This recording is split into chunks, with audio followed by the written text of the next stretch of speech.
how do you communicate boundaries? This is a tough one. Totally tough. So I would say, I want to give a caveat here first that evaluating the safety, your safety and the safety of your husband is really important, because for some, giving boundaries will be received, and that makes it a whole lot easier.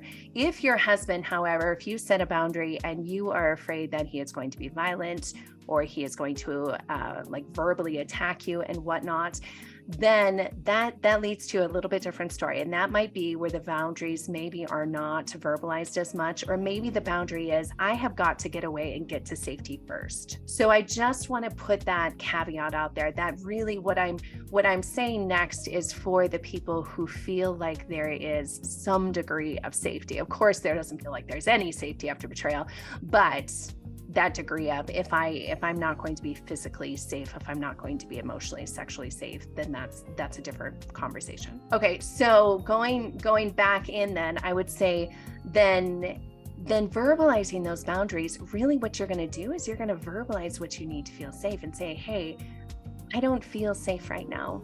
And what I need to feel safe is fill in the blank. And so that is the heart of the boundary.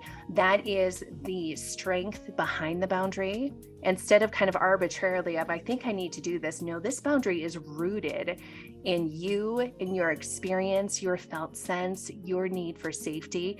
And then you are verbalizing that and saying, hey, I need you to X, Y, or Z. Jake Porter has introduced this wonderful part to me of boundaries, this idea of choice, that when you verbalize a boundary, you have all sorts of choices that you can pick from, right? What do I need to feel safe? Do I want him to go? Do I want him to stay? Do I want him to X, Y, or Z?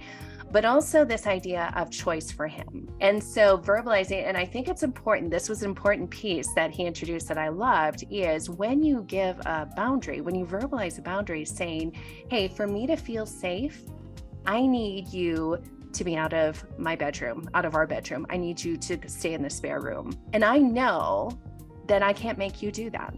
That is your choice, whether or not you're going to do that or not. But if you don't, then this is what I'm going to do to keep myself safe. Does that make sense? Absolutely. It's not about me trying to control you. It's about me trying to be safe. And I will make a choice if you refuse to honor my need for safety. Exactly. And that's the difference between the punishment and the safety piece, is that this is not to punish him.